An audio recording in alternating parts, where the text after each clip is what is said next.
This episode of the Secrets to Success podcast is brought to you by RX Bar. RX Bar is a whole food protein bar made with 100% whole ingredients. They started in 2013 with a mission of providing a real protein bar that didn't include all the fillers, additives, chemicals, or the added sugar. Just to be sure that you got the point, the ingredients are labeled on the front of the package and not hidden behind the fold on the back.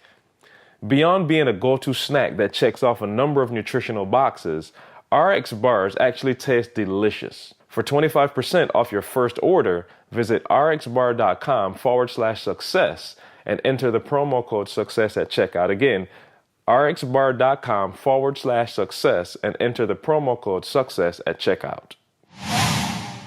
Today's show is also brought to you by Organifi. Organifi is an organic superfood supplement line that makes quality, trusted nutrition convenient and accessible. Their most popular product, green juice, solves the problem of juicing greens on the go. Just add water, drink, and let your body soak up the benefits. Visit Organifi.com, that's Organifi.com, to learn more about an exciting offer for you, our podcast listeners. And now to today's show. I wake up every single day. I am who I say I am. And I get what I get because I live in beast mode. Stop being gazelles. You're not average. You're not even good. You were born to be great. What's going on, world? Welcome to another edition of the Secret to Success podcast. I'm your host, CJ, joined as always in person This time by the Bayesian sensation, Mr. Carl Phillips. What's happening? Y'all can give it up for him. We got live studio audience. Live. What's going on? And Dr. Eric Thomas, give it up for him. What it do? And as y'all can hear, for those of you in listener land, we are in front of our wonderful family. Our Game Changers family is here. They joined us from all over the country. If you don't know what Game Changers is, you should, and you will know about them very shortly.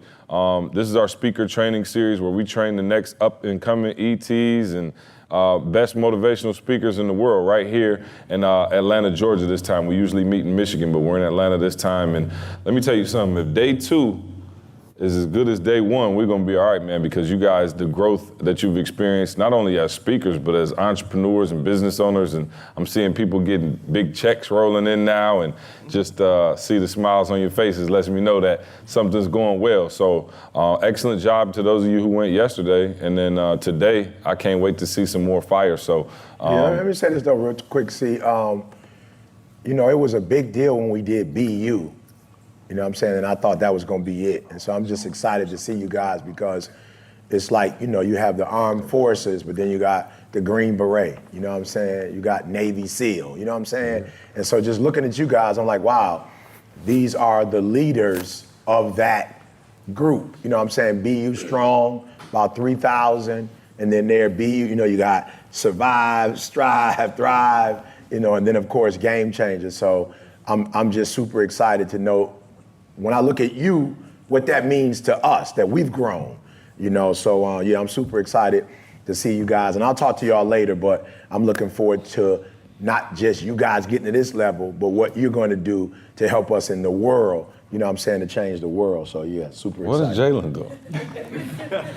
Trying not to be seen on camera. And he did a good job. Yeah. I appreciate the little military cross, but this ain't that kind of podcast. It's like a hood podcast. You can just walk right on through. Oh, that ain't got to do with podcast. He know his father. That's some different stuff that he was on. Yeah, that's respect. Yeah. Man, we got a lot going on right now, but one of the main things is Valentine's Day coming up. And so I know neither one of you are nearly as romantic as I am, but I was wondering what y'all were gonna do. But first I wanna say fair foul, and y'all can help us out with this. Now, fair foul. So my wife had told me a while ago, maybe about a year ago, she was like, I want some earrings, like some nice, real earrings, some diamond studs. And I was like, hey, just get the fake ones, because I know you, and you're gonna misplace them. And they expensive, right? So she was like, no, I want them. So she begged me for them. I'm like, bet, all right, it's too much money to spend on some earrings, but that's what you want? Cool. You better not lose them. So she like, all right, cool. So she gets the earrings and she loves them, whatever. probably about 2 months after she had them, I was washing dishes. Now, unbeknownst to me, my wife is soaking her earrings in a cup of water about this big, a glass cup. So I'm going to wash the dishes, I'm putting stuff in the dishwasher, grab the cup, flip it over, boom, wash everything. Wife comes home or comes in the room, she's like, where my earrings at? I hear the dishwasher running. I'm not thinking anything of it. She's like, they were in a cup sitting on the, I said, you mean with all the rest of the dirty cups in the whole house, just right there? She was like, yeah. So boom, we open it up, we tear the dishwasher open. I'm looking everywhere. Found both of the earrings and the backs. Praise God, hallelujah. Right? So rewind back to Christmas break, we back in Michigan. Now, mind you, I told my wife, don't ever do that again. Go to Michigan a couple months later. This is over Christmas break. My dad's washing dishes. My wife decides she needs to soak her earrings again. And long story short, Dad does the dishes, pours a couple $1,000s worth of earrings down the drain, never to be seen again. Y'all should have seen my wife's face when she had to tell me what happened. She came in the room, was like, babe. And I was just thinking, fair or foul, because I was gonna say, I'm not getting her any more earrings. And I know Valentine's Day is coming up, and like she purposely ain't been wearing no earrings. You know what I'm saying? Like the last few days, it's just been like just bare, like nothing. Like she won't even wear her hoops, nothing. She just like, and I think she's trying to set me up for Valentine's Day. But fair or foul, I'm not buying them. So I'm trying to figure out from y'all, am I right or wrong? I gave her a shot, it didn't work out. I mean, if you're trying to prove a point, you're right. Right. That's what you try to do, you're right. You know what I'm saying? Hey, the question is, how do you want the day to end? Yeah. I think I want the couple grand in my account. I'm not gonna lie.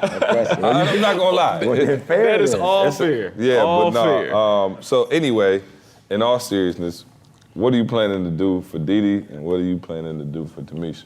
Now, Carl's at my house. Carl lives with me and his whole family. We have like a whole little situation going on at the house. But what are you planning on doing so I know? That way I don't look like I got upstairs. You good. I actually leave on Valentine's Day, and I was strategic. Like, I planned a trip to leave so I could get out of his way, because the last time he was doing helicopter rides and all kind of stuff. Right. So I was like, let me get up out the way. We're not doing all that. But we just got back from a trip to Barbados that was all about my wife and her family, so I think I have a pass. No. No.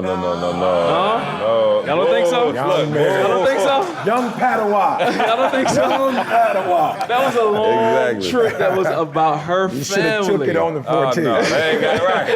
You should have been going over Valentine's. See, that's why Carl always get messed up. I'm in trouble then. No, we actually are traveling on Valentine's Day, so this one is gonna be kind of tricky. I might have to have It's a 90-minute flight from Atlanta. You know what I'm saying? I'm gonna have to have Detroit. something just meet us at the house. That's what I'm gonna have to do. I have something just meet us at the house, something prepared. Yeah, I'll figure something out, but we'll have something meet us at the house. Some Organifi at the house for sure.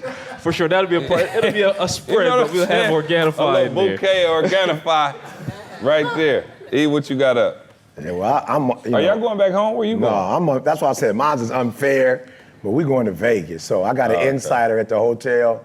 So my man already got it. Hold on, explain to us normal folk. No, seriously. Because I just found out the other day we were at the W, and I didn't even know there was such thing as an insider. Yeah. I'm saying, what's the insider? Because I think I got an outsider. My experience is so regular here. You know what I'm saying? So explain to and I don't know how those of us in the real world what an insider I'm not is. sure how this happened, but Robert was probably my first insider, and that's an individual who's responsible when certain people come to the hotel, that they make sure that they take care of you from the time you get off the plane to the time you go back home. They just want to make sure your experience is straight. They put a treadmill or elliptical in your room. Whatever you need, they make sure you have it so that your stay is whatever. They do not have an insider at the Best Western. I can confirm that. And that's why they're the Best Western. They need to step up their game and get inside. So my boy Rob been with me for a while. So he's prepared at the Caesar's Palace. We got dinner that night. and then he's got her a manicure and a pedicure and a massage during the day. So I didn't do nothing. I'm not gonna act like I did nothing, but it's the perks of having a couple dollars. So and the how do they insider. know you're coming if like the insider, like they just see you pull up in the valet and they like, get an insider? No. I stay at hotels pretty frequently. So we've been doing this for so long that every city I go to, there's pretty much I stay at the same hotel, every time. And we call them and let them know I'm coming. Or Tay calls them and let them know I'm coming. And so then what, they just had like Chipotle ready for you? Whatever you want. Whatever you want. A little vegan. Man. No, we've never done that before. This is new. This is new. That we were in Vegas and normally it's this joint with fried chicken, macaroni, the whole nine. So we've never done at Vegas that before. So I didn't even tell Rob that, but we'll figure something out. But Valentine's Day, she should go. So all of y'all, you see what you're shooting for as a speaker, right? There it is. When you get an insider, you know you've officially arrived. So. There's a lot of other stuff to tell you arrive when you get there. No, because I'm gonna need an insider. I gotta be careful, y'all. We What on you live. got? I'm getting live text. Definitely gotta get at least flowers and a card. I'm getting live text. Oh, like, this Nikki is got us dangerous. doing live. Oh, Lord have mercy. Well, tell whoever that is to don't make suggestions. Go buy it and give it to him. I'll so send that you y'all know my that it's address. right, Yeah, there we go. Yeah, no, I'm gonna figure something out. I try to come with it.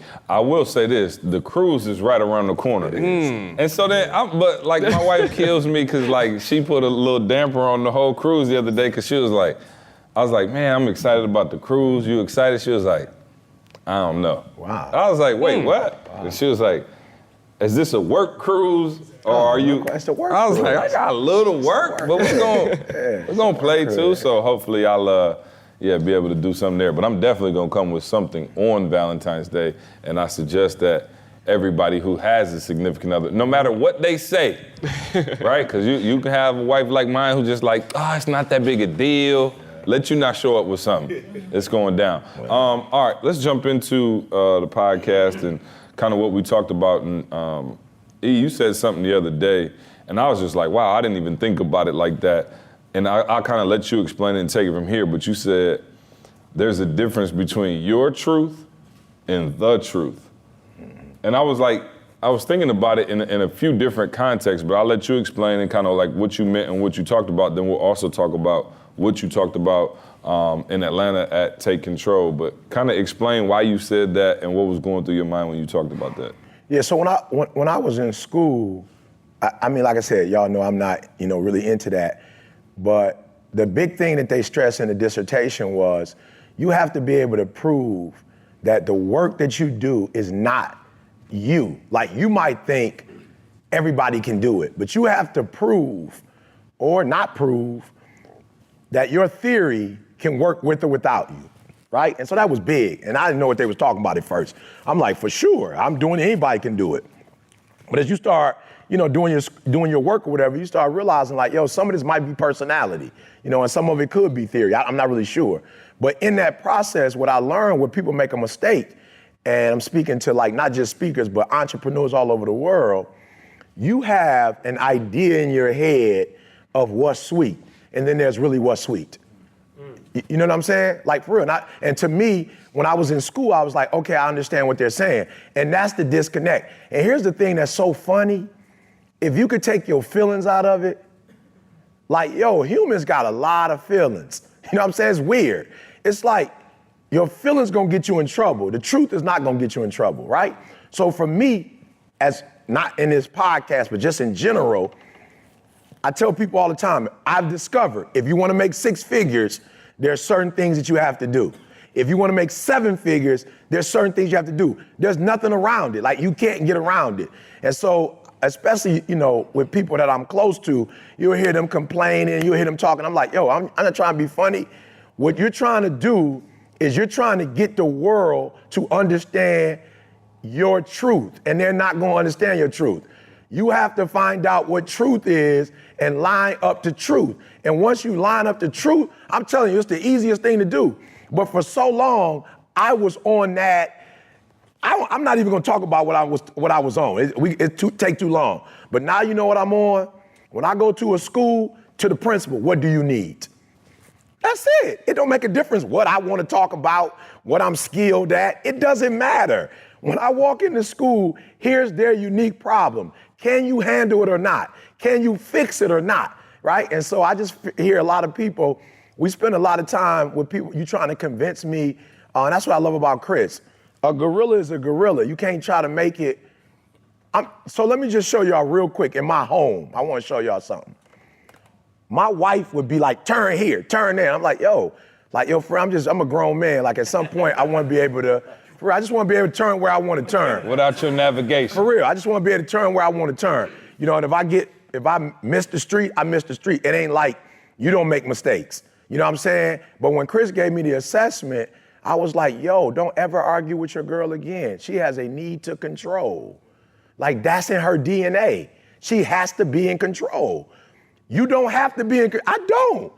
I don't have to be in control. I'm not tripping. Now, if I'm not in control, I'm just gonna chill. I'm not gonna get 120.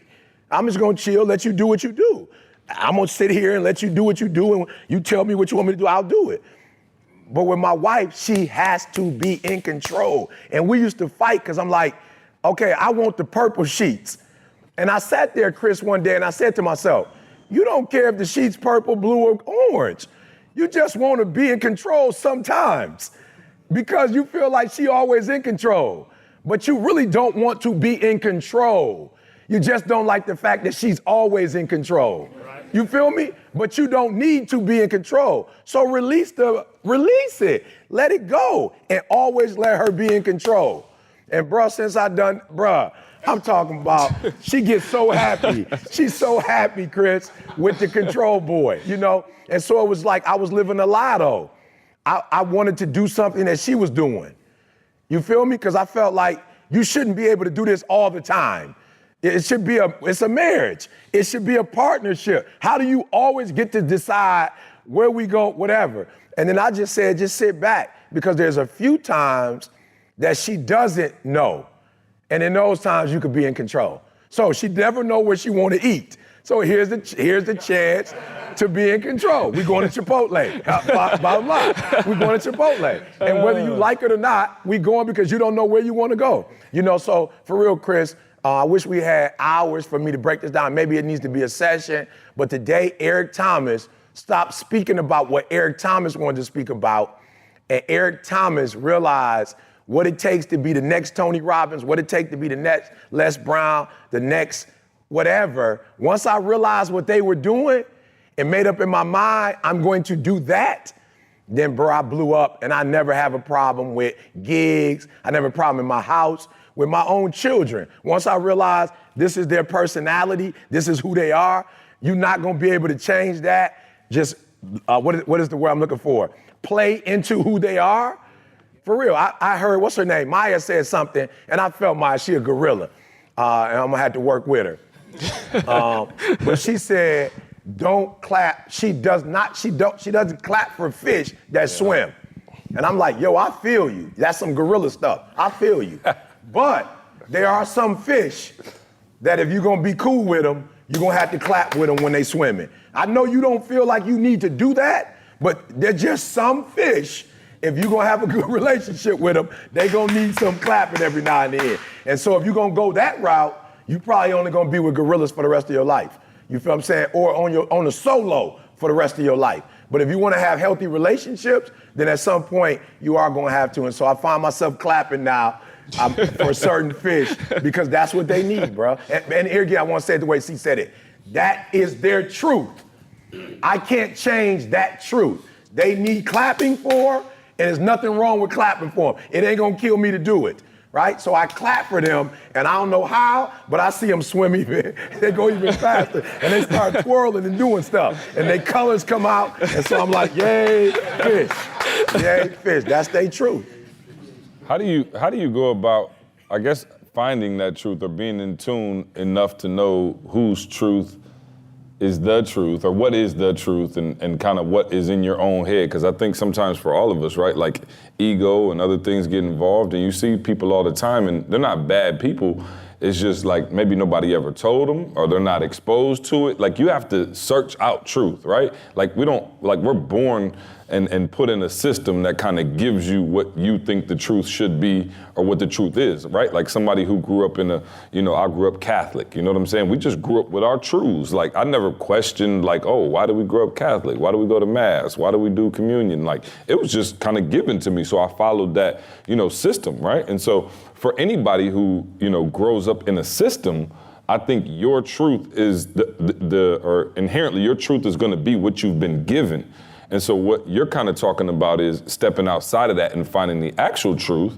And maybe it's what you've been believing, but maybe it's not. But how do you like kind of make your mind go to that other place where you can actually seek out what other people's truths are? Moose is here, and I want Moose to come up here just in a few minutes and talk about, the dreamers, right? The DACA, you know what I mean? Like that's a different truth for him than for somebody else, you know what I'm saying? So how do you seek out that truth? Not only for yourself, but just in a worldly perspective as well. You know what I mean? Yeah, and here's the deal. I'm gonna be honest with you. See, I don't think you ever really seek out the truth. This may sound weird to people. I don't think you ever seek out the truth for you because you already believe you're true. You know what I'm saying? Like, I don't think you ever seek out truth for you. I think when you seek out truth, it's because you've come to a place where you want to be in healthy, wholesome relationships. And so I find there are two types of people. One group, they just want to be right, and that's all that's important to them.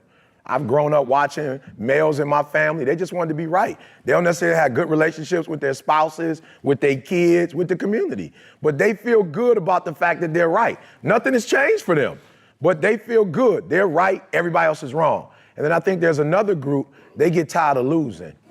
You know what I'm saying? That group gets tired of losing, and for me, I got tired of people saying, I'm only gonna pay you $20,000 a speak, $30,000 a speak, because I knew the truth. I sat down with Les Brown, he told me the truth, 50 to 100K. And I was like, well, that's not my truth. I'm only getting 20. That's not my truth. I'm just saying, so I'm doing something wrong. So I could either just keep going and busting my head up against the wall and going and doing 10 20s or do what I need to do so I can get 100. For real, I could keep busting my head up against the wall and getting 5 20s and making what the dude making, or I could do 1 gig and get 100. And so I sat back and said, Eric, what's your truth? Your truth is you like speaking to your people, and your people ain't paying that kind of money. Bottom line, that's who you want to talk to. You want to talk to the little kids at the school who in 2nd grade, and you want to cheer them on. But the school system not paying for kids. They don't pay money for kids. Now, they may pay for teachers, they may pay for principals. The reality is you don't have the information to talk to teachers because you ain't been a leader long enough to know what you need to say to leaders. So you need to go study. My wife, listen, I can't say it because we're on the podcast. Let me see how I can say this. I won't say it the right way. She might be watching, Quest. Be careful. Let me say it like this, Quest. There was a time in my life, Quest, where there were things that I wanted from my wife that I couldn't, that my wife was just like, yo, for real, I'm not on that. Like, for real, I'm not on that. I'm telling y'all now, my wife is the one saying, like, yo, for real, you not coming with it. Like, I want to do this, I want to do this, you too tired to do this. My wife is like, yo, for real, I'm trying to, and I'm like, whoa, that was me 10 years ago. Like, now she on the other end on everything. There's never enough time. I'm too tired at night. Like, my girl, like, yo, you need to come with it. Like, I'm finally everything you want, and now you ain't ready for this. You feel what I'm saying? And I'm sitting there tripping like, yo, how did this happen? But you know how it happened? It happened because at one point I was living my truth, and I was only concerned about me. And then I got to a point where my whole life revolved around, what do I need to do to make you happy? And now I'm like, yo, I could have got this version 10 years ago. Yeah, you could have. But you were so focused on being right. You wanted to be right. You wanted to be like, yo, you can't, what now, so now she like, you going where? I'm like, game changer. How long you gonna be at the Game Changers? And I'm like, I don't know. I gotta do a podcast, I gotta do whatever. She's like, all right, well, no. I called yesterday, she was shopping. She was like, I was like, you ready? She's like, I was ready 10 minutes ago. I was like, when you want me to leave? She's like, you could have been gone. So whenever you get here, I'm here waiting on you. You feel me? It wasn't like that before because I was on my truth. And now I'm on our truth. I'm just gonna be real. I hate losing. My son, we weren't talking the way that I wanna talk. We went on one accord. My truth is I wanna be on one accord with my kids. I wanna be on one accord with my wife. So if I gotta change and I gotta be the only one to change, I don't care no more. I just don't wanna lose no more. You feel me? And so I don't think people ever discover truth for self. I think you always discover truth because you want to keep going to the next level. Maybe I'm just wired like that, but I don't like being at one level for 5 years. I'm not comfortable with that. I'm okay with whatever level I'm on, but I want to keep growing. And I think the only way you keep growing is by getting new truth. And real quick, I'm sorry. There was a young man who said to me, he said, I'm my enemy. I emotionally get in my way. And I was like, yo, bro, maybe you need to study the Muslim faith. I was like, look, you pray 5 times a day, it's hard to stay in the funk. I'm like, probably you ain't got no routine, bro. If you pray 5 times a day, at one of those prayers, you should be able to come out your funk. But I said the reason why you in a funk is because you don't have a routine. So once you get in your funk, you stay in it all day because you in your funk all day.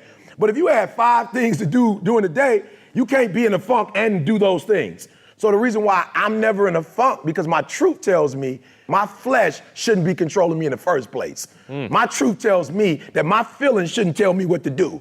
I should be running my feelings. How is my feelings telling Eric what to do? My feelings are a part of me, they're not me.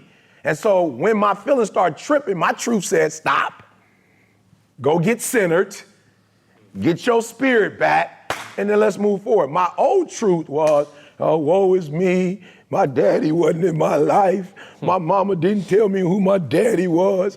I'm a black man from Detroit, high school dropout. That was my truth, and that's why I lived the life I lived. But when my truth was, yo, I'm running this, and I control how much money I make, how happy I am, what number speaker I am in the world, everything changed when my truth changed. Yeah, every time we got live studio audience, Carl and I just... You just watch. You know what I'm saying? I forgot he was on the podcast. I thought he was speaking. I was just looking. What's your truth, Carl? You feel me? Carl like, look, I just got back from Barbados. I ain't got time for this. Right, that is the truth. Right, that is the truth. No, I think, and I think that's one of the most incredible things, you know, when I look at E, you know, like, people are who they are. Right. Like, my mom would tell you, like, I'm pretty much probably within like a percent of exactly who I was in like kindergarten. You know what I mean? Like, people don't change much. I'm pretty sure, Sean, you've been kind of an alpha flamingo your whole life. You know what I'm saying? And so people don't change much. And so when I hear what you're saying and you're talking, and we know you got rebaptized and that whole thing, but like, do you understand how hard it is to change when you're almost 50? Like, do you know, like, I know some grown folk, and I always just, like, leave them alone, because they not... Ain't nothing about to change. Nothing about to change. Like, they just, you know, even if they could change the behavior for, like, a week or so, like, you talking about people been who they been since birth, and then here you come in trying to save them, and I'll be real, that's one of the most impressive things about Kendall, right? Like, Kendall, like, you see Kendall now, you think Kendall been like this for, like, the last 25 years. Like, Kendall, you were how old when you kind of came, saw the light? Hold on, come get the mic, Kendall. Yeah, come on, grab, get the mic.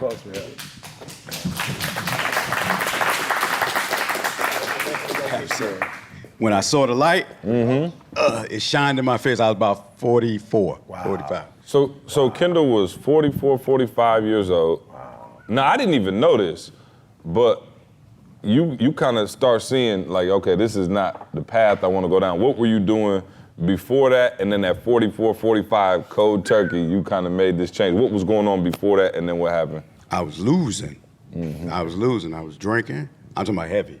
I didn't even know I was an alcoholic. I just, in the past year, started saying I was an alcoholic. I just thought I just drank too much, because, you know, you drink on the no doubt. So I was drinking, smoking, wilding out, chasing, you know, just not, you know, you have those moments where you look in the mirror. I would be drunk, looking in the mirror and saying, there's more. Like, there's more for you to do. And just then I got sick, and I was like, you get to the point, you say I wanted to kill myself, but I didn't care if I wasn't here. And then I'm looking at my family just, boom, you know, divorce, and boom, just the kids ain't right, boom, everything just falling. And I think I told my G-men this morning, I've been looking for that something, a man, you know, that guidance, that guide my whole life. So throughout my life, I've always had opportunities to be in circles.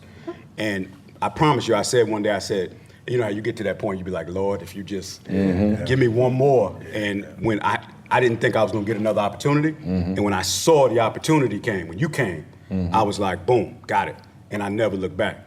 Yeah, no, and Kendall came to me and was like, yo, I need to coach with you, bruh.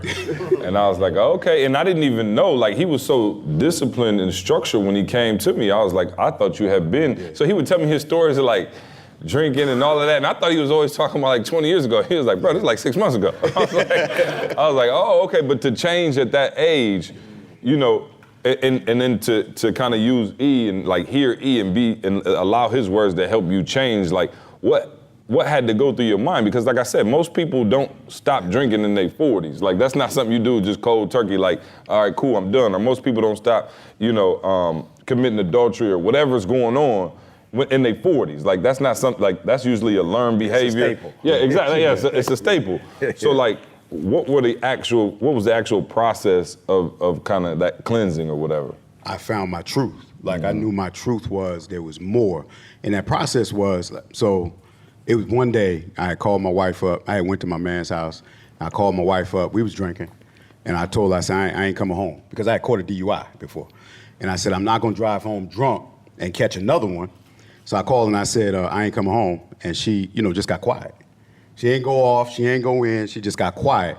And something inside of me was like, And so I got quiet and I was like, you okay? And she, you know, you could feel the density coming through the phone. And she was like, I said, you all right? And she said, She didn't say yeah, she just said, Scorn woman. And here's the That's bad worse thing. than no. You know what I'm saying? Yeah. Like that's worse than no. Yeah, I'd take a no. And the crazy thing was, I wasn't doing anything but drinking. And it got so bad, I kept drinking and couldn't get drunk. And that was when I was like, so I stayed the night, and at 5 a.m. I got up, and now we've done this before, I've done it before. This is the last time I'm gonna drink. I ain't doing that. I took the pack of cigarettes, threw them out the window. This is the last time. But that time, it was my why. It was because I knew, like I was in the garage drunk talking to her, and I kept saying to myself, I ain't got but so much further to go before it's a wrap and I lose everything. And so on the way home, I made a decision. I said, this is it. And I got home, but I didn't say anything to anybody. I just stopped. And I waited a few months to go by, and we were out one day, and she was like, you ain't drinking? I was like, no. And then some more time went by. She said, I ain't seen you drink in a while. And I said, I'm trying to stop. That was the accountability. And I told my kids, told my son, if you see me drinking, check me. And then some more time went by. My wife was like, I ain't seen you drink. I said, I don't drink. Because I made a decision, I got the accountability, and then I started to believe it. Yeah. No, that's incredible, and the reason you guys are here, the reason the Game Changers are here, Kendall and Candace have a lot to do with that, but Candace was already doing his thing. I kind of helped him go to that next level, but you're talking about somebody who never really had even given a keynote speech, and came to me, he was referred to me through the barbershop, right? Like the cats in the shop was like, yo, X used to own this shop, they called him X, they were like, X used to own this shop. And they know what E and I do, and everybody rock with E at the shop, and they were like, yo, we ain't saying he gonna be as nice as E. They was like, but man, he got a gift. Like he would start talking, even when he was drinking and doing all that, like he would start talking, the whole shop would like go quiet and everybody would just listen to him for an hour straight. So he's got the gift. And so I was able to take him and kind of hone that gift and turn that into now a brand with Grindation and what he's doing. And then, you know, going from having never really given a speech to a contract with the Chicago Bears and speaking to the Chicago Bears, incredible, man. So y'all give it up for Kendall, man. Yeah. So yeah, as you can see, we got some incredible people. You heard E talk about Chris, and Candace is back there, just amazing human beings that have been with us for a long time. And I want to bring somebody else up. It was funny because we talked about this last night. I think Mia and Moose probably been with us the longest out of anybody in this room. Moose, you remember the first year? What was the year when you met us? 2012. 2012, and you? Same one. 2012. So we had to figure out what month to see who gets the trophy. But you guys been rocking with us for a minute. Moose, if you could come on up, man, give a hand to Moose.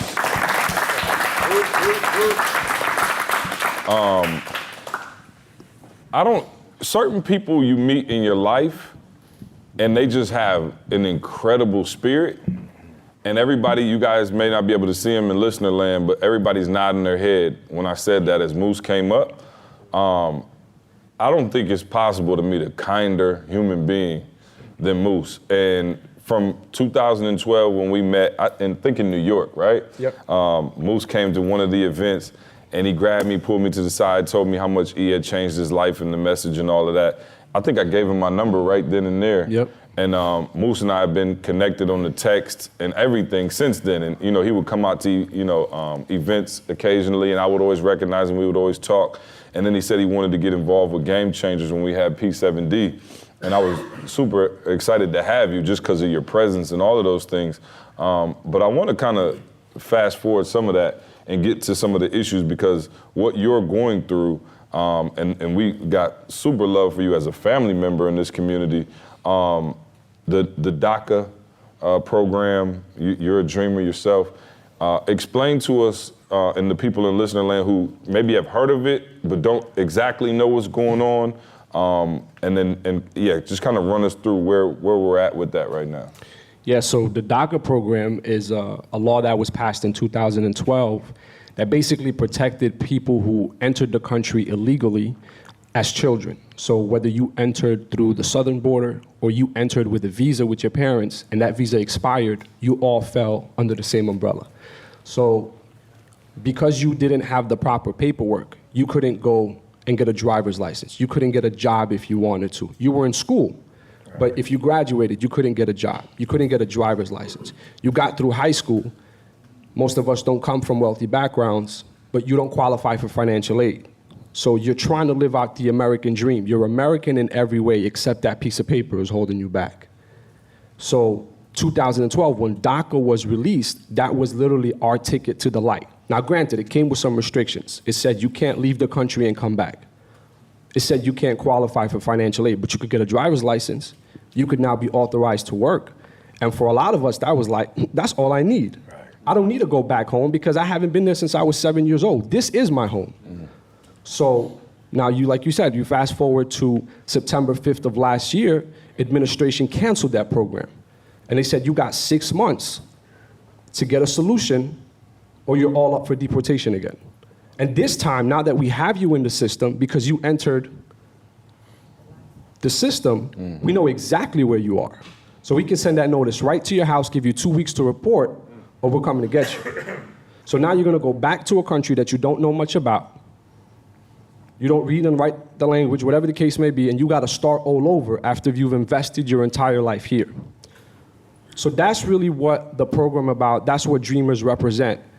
And I love that he said, speak your truth, because that was something that from day one, I came out with that tagline. I said, okay, I'm gonna speak my truth. And I said it in a different sense because the media and people who, whether you voted right or left, I don't think that's what it matters or what it comes down to.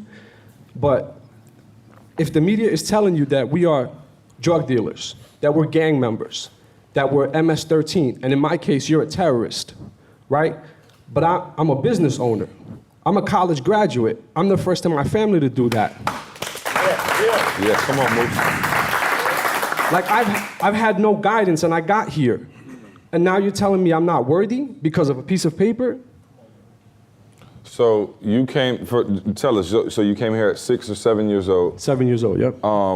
And it hasn't always been easy for you. Tell us what happened, you're from New York, tell us what happened in 9/11 for your personal experience. Yeah, so where I went to school in Astoria, Queens.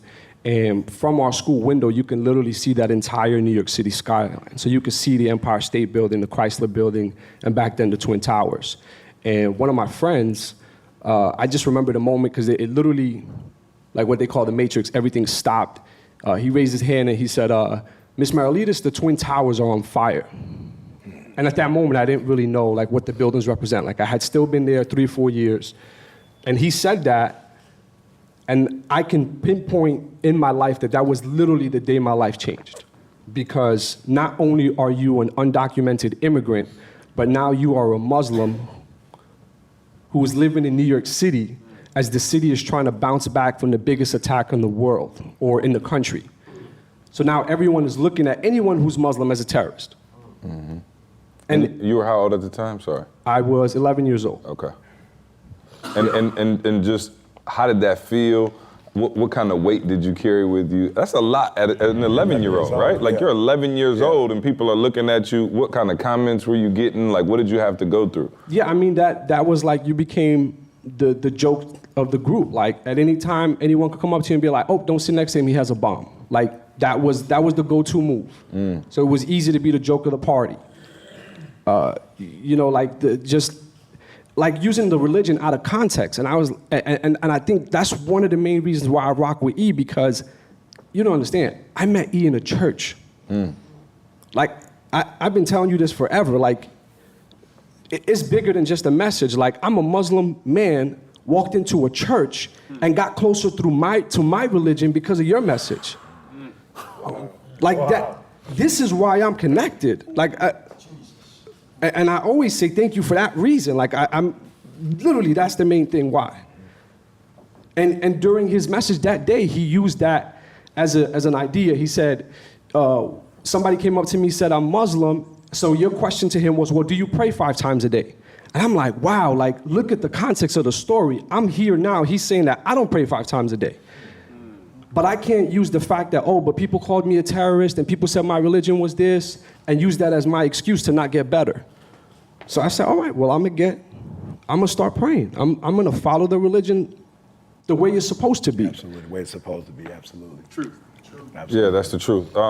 So then you were able to, through all of this, get yourself to school and get in school Alma College, yeah. Alma, in Michigan. Shout out to Alma. You guys probably don't know it, You but in Michigan? Yeah. And then you were able to graduate and tell the people, because one of the things that they're saying against the Dreamers is they're taking jobs. Right. You actually have how many people that work for you? Just last night, we had 27 on staff. So Y'all can clap for that. So you created that. So not only is he not taking jobs, Creating. Moose is creating jobs. So you got 27 people on staff. A lot of people, you got a lot of reasons to have some excuses. You got a lot of reasons to have some self-pity, kind of what you just talked about. Why do you keep following the American dream when America has essentially, in some ways, told you that you're not worthy of the American dream? Because there's actual naturalized citizens who, they've been through some stuff and they gave up on their dream. And they're like, this ain't for me, this ain't happening for me, and I can't make it, and I can't this, and I can't that. And they've told you, you can't have a proper driver's license, you can't, get a loan from the bank, like all of these things that we take for granted as, Americans who were born here, and yet you've still been able to make it, become an entrepreneur, and employ 27 people. Tell the people how, Moose. Truthfully, it's not about me. I think back about my mother who sacrificed and because she couldn't get a proper job, she decided to just beg pretty much to work at a grocery store, supermarket, bagging groceries where people left their tips, quarters, whatever change was left, combining that after 8, 10, 12 hours to make dollars to keep my butt in school. I think about my father who migrated here at 39 years old. I mean, you talk about somebody starting over at 39 years old, coming to a country that you don't speak the language. You don't know where you're gonna work. You don't know how it's gonna go, but you're willing to take a sacrifice because your little boy is 7 years old. So I think about those sacrifices and I say, wow. As a matter of fact, my father passed away when I was a freshman in high school, lost his life to a massive heart attack, and we sent him back home because of my situation. I have yet to go back to see his resting place. But he came here for us to have a better life. I will not stop until I can accomplish that. Now, if the administrators blow the whistle and they get me out, I'll let that be their call, but I won't throw in the towel because things got hard for me. I won't throw in the towel. And I want to thank you for sharing the story. Tell the people out here, we got a few people that listen to the podcast, I think. Let us know how we can help. Let people know how they can get involved. And there's how many dreamers are there? There's about 800,000. 800,000. And so this is, as we go, we live our daily lives and all of us will go back to our homes and things like this. This is our brother right here. And this is a family member who's been with us, for a long time now. And he's got bigger things on his mind. And so we don't want to leave here and we go back to our lives and, just kind of forget about it. How can we stay involved with the movement? How can we help? What can we do to see that these dreamers get the proper citizenship, to see that they get the proper help? How can we be involved in your cause? Because Mose and I talked yesterday, and I was like, this is your lane, right? Like this advocacy piece that you have, you guys hear, the passion and dedication he speaks with on this topic. This is what you need to be doing. He was featured on CNN, featured a special on him, which was incredible. If you didn't get a chance to see it, check it out. But how can we get involved with the movement? How can, we stay with you so that, when you go back to New York and we all go back to our homes, it's not over today, but we can actually fight the fight with you? Yeah, so right now there's a big push in Congress where they say about 80% of Americans across the country support a DREAM Act. A DREAM Act is basically a pathway to citizenship for dreamers. Mm-hmm. So there's a big push in Congress, but the two parties haven't been able to decide and just come to terms on, okay, this is what we'll do. We'll give some of this, and we'll say, okay, let's leave them here. They're contributing to the economy. And one way to really get involved is just call your Congress member and urge them and let them know that you support a Clean Dream Act. That's one way to do it. And just show your support. I mean, a lot of people, again, whether you vote right or left, they think that all dreamers are this way. And I can't say that all 800,000 have never committed a crime, but there's not one race, religion, or somebody in this country who has 100%, oh, we're all good. So again, there's a system in place. You got to have a clean record to qualify for this. You got to meet certain requirements. So we are keeping the country safe. And as I said, we are Americans in every way, and we want to keep contributing to this great country. Where can they follow you, just social media-wise? There's people out here probably hearing you on the podcast who want to, see your face, maybe contribute, in any way they can. Give them your social media. Let them know where to find you. Yep, I'm on Instagram primarily at Mustafa_Ghonim. And that's spelled Mostafa_Ghonim, Ghonim. Y'all give it up for Moose, man. What's up, buddy? Love you, man. With the time we have left, I think we were going to do Q&A. Is that cool? All right, before we jump into that really quick, guys, this segment is brought to you by RX Bar. RX Bar started in 2013 with the simple mission of calling out the BS on all the other protein bars on the market. There wasn't a bar out there that wasn't full of artificial ingredients, fillers, preservatives, and just general crap. So they created the RX Bar using simple, clean ingredients that each serves a specific purpose. It's simply like eating 3 egg whites, 2 dates, and 6 almonds, with no BS. The egg whites are for protein, the dates to bind, and nuts for texture. It turns out that real food ingredients taste really good. You can actually taste the cacao, the real fruit, the spices like sea salt. Whether you like sweet or savory, chocolate or fruit flavors, there's an RX Bar for you. They come in 11 delicious flavor varieties and are gluten-free, soy-free, and dairy-free. RX Bars are great for many different occasions, such as breakfast on the go, a snack in the office, or even a pre-post-workout snack. And actually, that's how I used it, guys. We had a lot of events going on this weekend, as you know, and I grabbed, we got the box this week. And like they said, there's like 11 different flavors. There's a mixed berry, peanut butter, chocolate, sea salt, the coconut chocolate. There's a bunch of them. And the immediate one I grabbed was that berry. I'm a berry guy. So the mixed berry, man, I took that thing out and it literally was my breakfast for the gods. We were on our way to the Take Control event. And honestly, the bar was a little more dense than I anticipated initially, my initial thought. But just getting into it, man, the taste was pretty good. I smashed it and it held me over, guys. So honestly, that berry one was my favorite. I tasted the chocolate.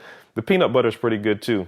Definitely smashed it, guys. So for 25% off your first order, visit rxbar.com/success and enter the promo code success at checkout. Once again, for 25% off your first order, visit rxbar.com/success and enter the promo code success at checkout. So we want to open this up to our beautiful colleagues here at Game Changers to go ahead and ask some questions. I see the first hand up. She ready. Mia. She ready. is in the building. We met Mia in, I wonder if that was the same event. No? It No, wasn't mine the was same? the story, the Slam article. Yeah, I remember, but And it then- wasn't at the same. the No, that was event- at the theater, right? The theater, yeah. The theater was Okay, so 2013. yep, that was after. So Moose, Yeah, Moose won. Moose, this that was was- after. That was the event we did with Rondell. Remember that? Yep, that was. So Moose was. And then yeah, mine Moose was is- a Rondell event too. All right. Yeah. Okay. Yeah. Yeah. Well, in 2013. The second one, on my though. birthday, yeah. Yeah. Got you. In on your 2013, birthday, yeah, praise on my God. birthday. Praise God. Yeah. Meant to be. So my question is, I compare my where I am right now to, and just tell me if this is fair or foul, right or wrong, right? To, I heard that the CEO of Under Armour, like when he started, that he took out a, and this is live, but anyway, he took out or he used like a $15,000 like line of credit or whatever, something like that to like, make his t-shirts, whatever, from his grandmother, right, whatever. So that's how he started. So is it fair for, and this could be, your truth, right? This might be my truth, your truth. For somebody to do the same thing with their own personal growth and personal development, right? Like, would you say, let's say theoretically, somebody wanted to say, you know what, I'm gonna do that. I'm gonna take out a $16,000 line of credit to do my personal development. Would you say that is a, good idea or a bad idea, or, can you just give some advice on that? Yeah, I love it. I'd say this. An investment is an investment. I think one of the challenges, though, is when you're borrowing somebody else's money, you have to make sure that you are as committed as you would be if it was your money. I don't find that the average human takes your money and value it the way it would be if that was their money. But if you know for sure you're going to take that money and use it as if it was what you've earned, and you're going to apply everything you learn, then I don't think it's a problem with that. Yeah, most humans though, you're right. Yeah, most humans can't pull that off. You borrow it, it's like, Yeah. Like, why you see people dropping out of college? They got $400,000 in student loan debt and they still Somebody dropping out else's of college. money. It The wasn't money their ain't money. real, it's Yeah, they didn't monopoly earn money. that. Yep. You know what I mean? So you got to be careful. Yeah, so my question is for all of you guys, you guys being like a smaller company and then growing and evolving and seeing the brand growing. For those, watching, wanting to be entrepreneurs, what are some things, I guess for me, I'm asking, what do you need to do, as you always say, to get that dog, to be able to get that advantage, to be a small company, but to, have the influence that you guys have to be like, grow as a big brand? What'd you say the other day at the conference about being an entrepreneur? Repeat that line. You remember what you said? Which one, about the influence? Impact? No, if you want to make money, if you're just trying to make money, get a job. If you're just trying to make money, get a job. If you're trying to take care of people, then get a business. But if you're not trying to be responsible for other people's lives, then I would just hustle up, make some bread. Yeah, but let me say this to you, Mike. Be careful of like the word big and huge and all of those things. Like we all have, and Josh really is the one who helped me see it. Like in terms of even the company, like the solar company we run is a very small company, very lean in terms of how many employees we have, all of those things. But it is a money-making machine, right? And so the world doesn't see it as big. Nobody, you guys don't know it. You never heard of it. You never been to the website. Right, but it does very well. And so sometimes people equate big with lots of money, and that's not necessarily the case. It's not how much you make, it's how much you keep. So what's the difference if Carl, E, and I make $1 million with 3 of us, or make $10 million with 20 employees? It doesn't really change your lifestyle a whole lot. So people think big in terms of like, I'm gonna have this big company, or I'm this big whatever. We always thought big impact. Right. And that was our goal, right? So that's why we wanted to be big. Not necessarily because we need, like, our life would probably be easier if there was, me, E, Carl, and Josh, and that was it. Like, it would probably be just an easier path because we wouldn't have to deal with a bunch of feelings and a bunch of flamingos and turtles, and right? We wouldn't have to deal with all of that. And so ask yourself, what does big mean for you, right? Big for you might mean, hey, I want to make $500,000 a year, work 35, 40 hours a week and chill with my fam. That might be big. And so, but in terms of impact, what allowed us to have a great impact was our dedication to it, was having the proper, work ethic, the proper way to put it out to the world, all of those things. So just ask yourself what big means for you. Yes. And then find that group that you can make an impact with, and then let everybody else catch the residue. If you're good enough, I tell people all the time, if you're good enough, other people will start following you. Mia asked me yesterday, she was like, man, I really want to do this program for brown girls. But everybody's saying, like, don't just pigeonhole yourself and say brown girls. I'm like, forget that. That's who you want to impact. That's who you have a heart for. Mia didn't say it, but we'll say it for her. Mia went to Harvard. She's our Harvard graduate amongst the crew. Harvard. And she went from the hood to Harvard. And so she wants to show other young ladies from her community, which happen to be brown, how to do that. And you're not gonna apologize for that, right? And so I told her, just run full speed. Now, there's gonna be some other girls who may be white, might be Latina, whatever, who are going to eventually come around because greatness doesn't care about your color. Right? It doesn't care. And so I told her, Issa Rae, if anybody knows Issa Rae went from Awkward Black Girl on YouTube to Insecure on HBO. And I know it ain't just black people watching Insecure because it's the #1 rated show on HBO. And so I'm telling you to find that lane of what you want to be big, start small, and if you do small well enough, it'll become big. Yeah, and I just want to say, go for it, Carl. One small piece is, I don't know if you heard, and CJ alluded to it, E said it a million times, you can't do it by yourself. You ask what to do, you can't do it by yourself. You have to have the people around you. You talked about getting the dog. I'm still not the aggressive dude. Y'all know me. I'm not the dude. I prefer to be behind the curtain right now, like, honest to God. But what you've seen, the evolution of just me being around them has changed me as a person. It's making me hungrier. But then together, what we've been able to accomplish, man, I'll say plain, we could not have done this without everything you see here. It could not have happened. E was doing it 20 years before us. You see what I'm saying? It could not have happened the way you know it. And we can't take credit for it like that. I'm being real. We can't.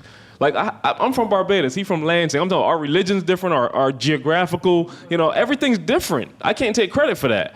But you gotta have that right group of people. Well, this is for the listeners. You already in the right group of people. You already got the support here. But for our listeners, you gotta have that support group that's with you, the personalities that you don't have, the animal traits that you don't have. You gotta surround yourselves with them because it's not gonna happen on your own. Bottom line. Yep. And I was just gonna say, be careful. And I don't know how this happens, the compare thing. It's a dangerous thing when you start comparing yourself, companies or whatever, right? So I just shared this with my son the other day. I think I told Score a while back too. I just stayed in the same hotel with the Cavaliers. They don't have hotels for NBA players. You understand what I'm saying? They don't have hotels for it, so I don't care how much a dude making. 40 mil, 50 mil, they don't have hotels for 50 millionaires. They don't have that. It's the Four Seasons. It's the Ritz-Carlton. It's the W. You understand what I'm saying? You don't have, I can buy whatever car people buy, I can buy the car. I don't make $30 million. But if you got a Rolls Royce, I can go buy one. Cash. So people get caught up, he making 30 mil. Do you understand the problems that come with $30 million? Do you know all the fake people that surround you when you making $30 million? We just talking about fake. I told my son this the other day. I said, man, I'm so grateful I ain't blow up immediately because I got your mom. And the one thing I know about your mom is your mom don't love me for what I got. That's the greatest feeling in the world, bro. To be sleeping with somebody you know ain't down for you because you got something. Now, it might be cute when you're 20. You're a grown man. You don't want people for you because of what you got. My wife was with me when I was homeless. When I ate out of trash cans, I know she down for me. Bottom line, that's love. That ain't no, I was thinking, bro, like for real. Like it ain't no joke. I was coming to church without taking a bath. She wasn't on that, you stink. She saw my potential and that's why I love her.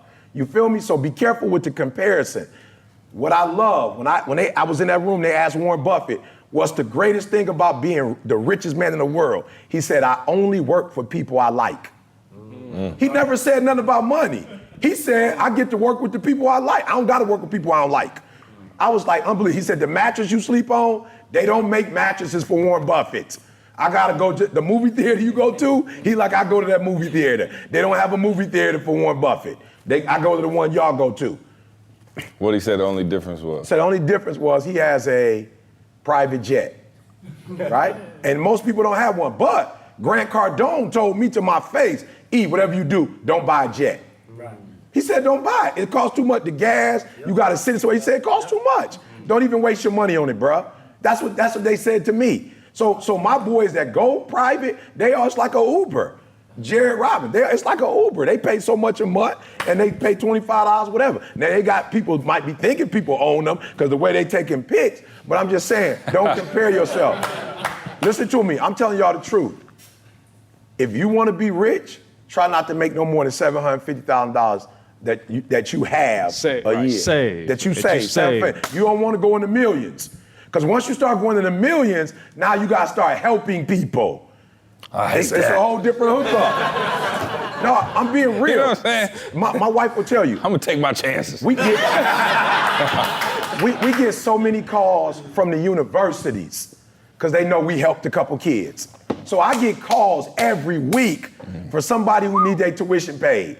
I get calls every week from family members who car broke down or who need bro, do you understand this pressure? It's just a lot of stress making money. I'm just being real. My taxes, I gotta make sure everything right. You know why? Because if it's not, we go to jail. Wesley Snipes been in jail. Pookie ain't went to jail for tax evasion. Wesley Snipes, why? Because when you make money, you on the radar. And the IRS, they like, oh, nope, Lauryn Hill didn't, nope, Sammy Davis Jr., nope, Fred Fox, nope, bruh, it's real. So I'm saying be cautious when you get to the point where you making 34, and here's the other deal. I ain't met nobody in the NBA or the NFL who made 30, 40, and 80% of them go broke. So I tell people all the time, you might as well wait till you older to get it, because if you get it when you're too young, what you gonna spend it on? Stuff. Insider. All right. and watch this. I'm gonna give me an insider. And watch this. You know How did I get an insider? It wasn't through money. It was the stuff I gave away. What BB saw me, what BB say when she saw me at the W? Yo, E, you changed my life. Anything you could do for us. And she wasn't my insider because I wasn't staying at the W. But she was like, whatever you need. And that didn't come from money. That came from all the people I've poured into. So if you want to be rich in relationships. Because if all you got is money, I'm telling you, you broke, bruh. Right. I can call any city anywhere in the country and get a hookup because I'm rich in relationships. So a man with only money, he broke. A man with only, I didn't say nothing wrong with money, but a man that only has money, he's broke. But the person that has rich relationships, and I got that all over the world. I got that all over the world. There's some people with money, they by themselves. When they go to cities, they go alone. When you have relationships, so stop comparing. That's the worst thing you could do in the world is look at your neighbor and say, well, he got this and he got that. You don't know the hell he got to go with that. You don't know the other stuff that come along with that. So take your hand. I took a hand, bruh. Homeless, high school dropout father wasn't in there. And I took that hand, and when you looked at me, you thought, bruh, you thought I had ace, king, queen. You looked at that. You looking in my face, I'm like, you don't want to lay your hand out, bruh. I promise you don't. I promise you don't. And I played the hand that was dealt me. I never asked for another hand. I took the hand that God gave me. I never complained. I never cried. I took the hand that I was given, and I played that joker. And when I kept playing it. So play your hand. Big for you might just mean for y'all. And y'all change your city. Y'all change y'all state. That might be big. You might not want to go this big right here. It's a different big right here. I'm trying to go insider big. That's my new. I'm still on the insider quest. I ain't thinking about nothing else but the inside. I just want to be able to call at 3 in the morning, like, go give me some Waffle House. Which is probably why it's going to take them a minute, because they don't want to get up at 3 and do it. You know what I'm saying? Is it just motives? Fair or foul? Only rich people tell you money don't matter. Right? They be like, oh, it's all the spirit. You be like, bro, I'm broke. I know what you talking about. I need a couple dollars. I'm trying to get an insider and a Rolls Royce. No question. I don't even remember what the question was, so hopefully that answered your question.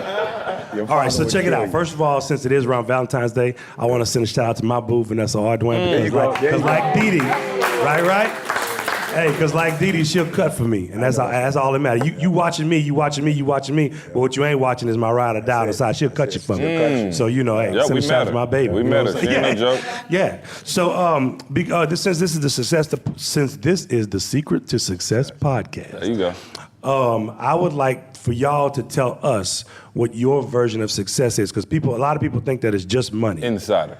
Inside. Yeah, you know what I'm saying? So what is your idea Inside of Man. success? That's my new favorite movie. Right? The Inside Man. The Inside Man. Yeah, so what is each one of y'all's version of success? You know what? I honestly, this was a tough last week for my wife.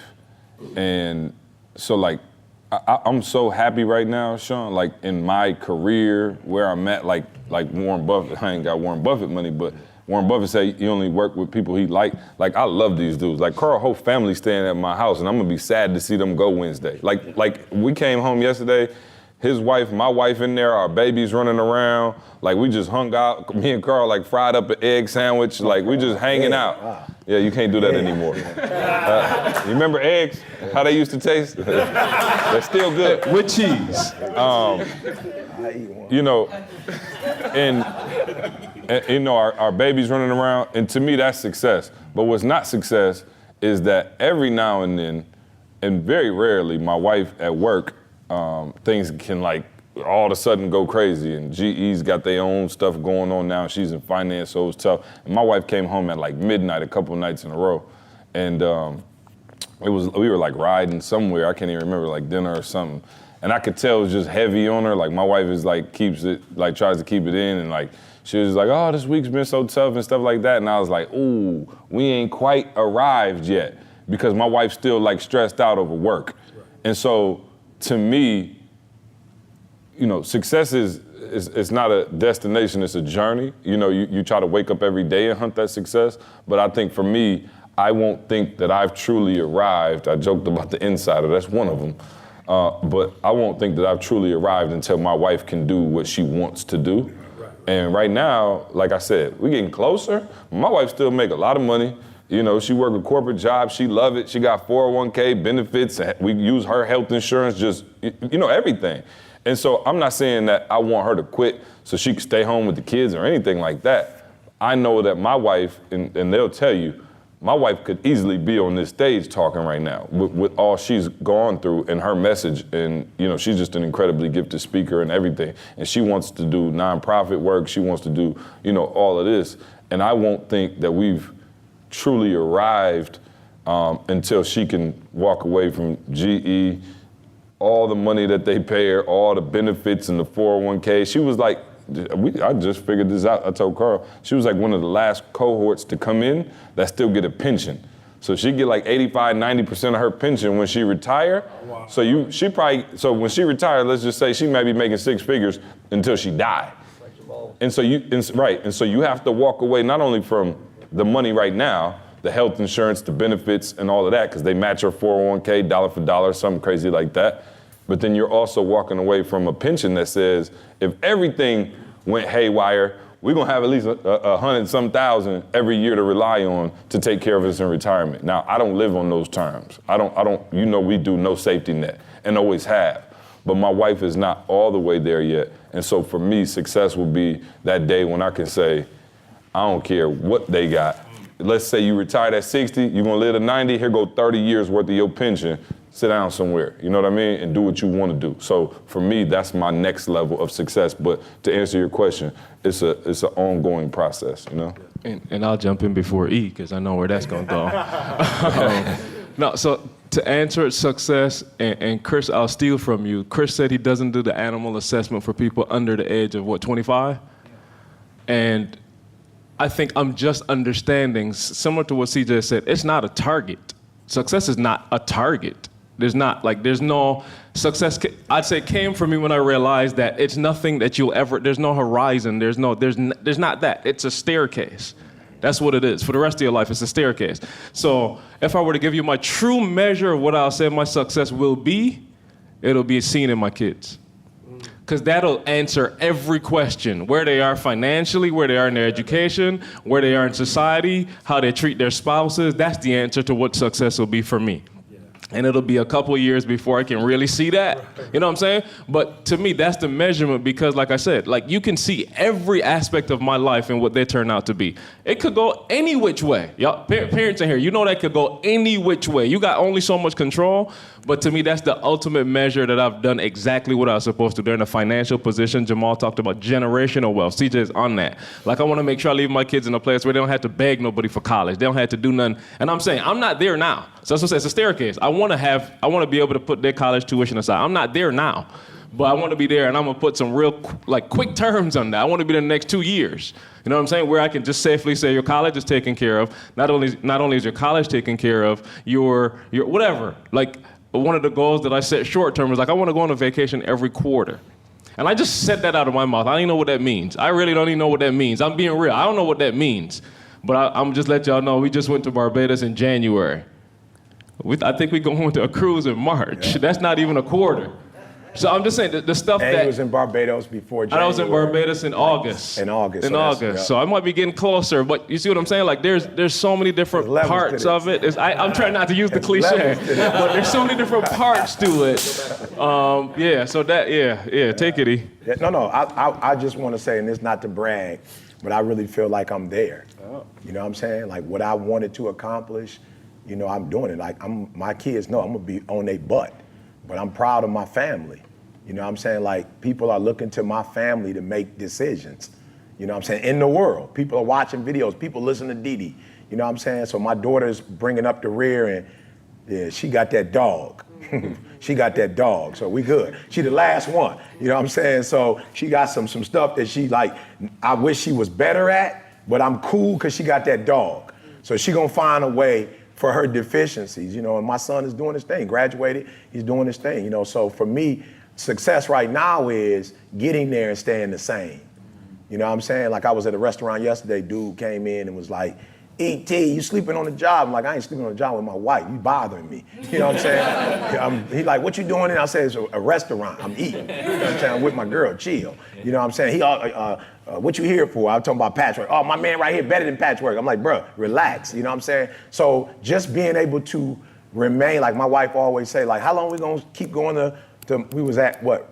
The rack, and everybody, what's got people coming up to me? She's like, how long you think you gonna? I said, forever. I'm not gonna let people put me in a room somewhere. Like, we're gonna do this forever, and because we're respectful, people gonna respect us. When I say hi and I'm ready to leave, they gonna know it's time to go. You know what I'm saying? So I feel like I'm there. There's no more I wanna do, but more of what I'm doing.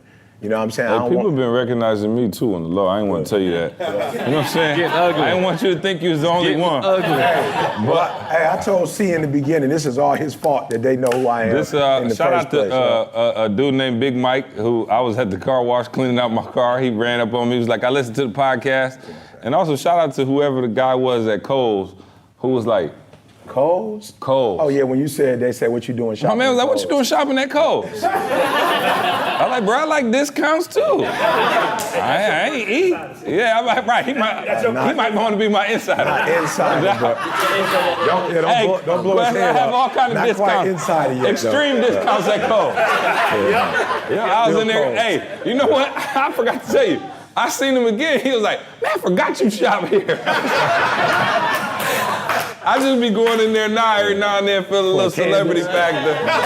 I get dressed real sweet, come in there with Baddest Wanna Breathe shirt, like, you know. You know, you wanna come by live taping of the podcast, you know, let me know. Who got the next question? I know the Comedy Central. Let's get to this. Right.